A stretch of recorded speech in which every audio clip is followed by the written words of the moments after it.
ലാലേട്ട, ഈ ഹാർഡ് വർക്കിന് എത്ര ലൈക്ക് തന്നാലും മതിയാകില്ല. മലൈക്കോട്ടെ വാലിബന്റെ മേക്കിംഗ് വീഡിയോ ഗംഭീരമല്ല, അതിഗംഭീരമെന്ന് സോഷ്യൽ മീഡിയ. മോഹൻലാലിന്റെ ഫേസ്ബുക്ക് പേജിലൂടെ പുറത്തുവിട്ട പൊടി പാറുന്ന മേക്കിംഗ് വീഡിയോയാണ് ഇപ്പോൾ സോഷ്യൽ മീഡിയയിലെ ചർച്ച. ഗംഭീരം, ഇതിലും കിടിലൻ മേക്കിംഗ് സ്വപ്നങ്ങളിൽ മാത്രമെന്നാണ് സുമേഷ് ചാൻ അഭിപ്രായപ്പെടുന്നത്.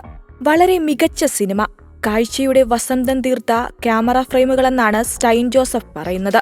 ഇതാണ് ഡെഡിക്കേഷൻ എന്ന് രാകേഷ് കമന്റ് ചെയ്യുന്നു. ഇന്ത്യൻ സിനിമ ഇതുവരെ കണ്ടിട്ടില്ലാത്ത ഒന്ന് ഞങ്ങൾ സൃഷ്ടിച്ചുവെന്ന മോഹൻലാലിന്റെ വാക്കുകൾക്കൊപ്പമാണ് വീഡിയോ ആരംഭിക്കുന്നത്. ശേഷം സിനിമയുടെ ഷൂട്ടിംഗ് രംഗങ്ങൾ കാണിക്കുന്നു. ലിജോ ജോസ് പെല്ലിശ്ശേരി, ടിനു പാപ്പച്ചൻ തുടങ്ങിയ സിനിമയുടെ അണിയറ പ്രവർത്തകരെ മേക്കിംഗ് വീഡിയോയിൽ കാണാം. 3 മിനിറ്റ് ദൈർഘ്യമുള്ള വീഡിയോയിൽ സിനിമയുടെ ഓരോ ഷോട്ടുകളും എടുക്കുവാൻ അണിയറ പ്രവർത്തകർ എത്രത്തോളം പരിശ്രമിച്ചുവെന്നത് വ്യക്തമാക്കുന്നു. രാജസ്ഥാനിലെ കൊടും ചൂടും കൊടും തണുപ്പും നേരിട്ടാണ് ഷൂട്ടിംഗ് പൂർത്തിയാക്കിയത്. 130 ദിവസം നീണ്ടുനിന്ന ചിത്രീകരണമാണ് സിനിമയ്ക്കു വേണ്ടി വന്നത്.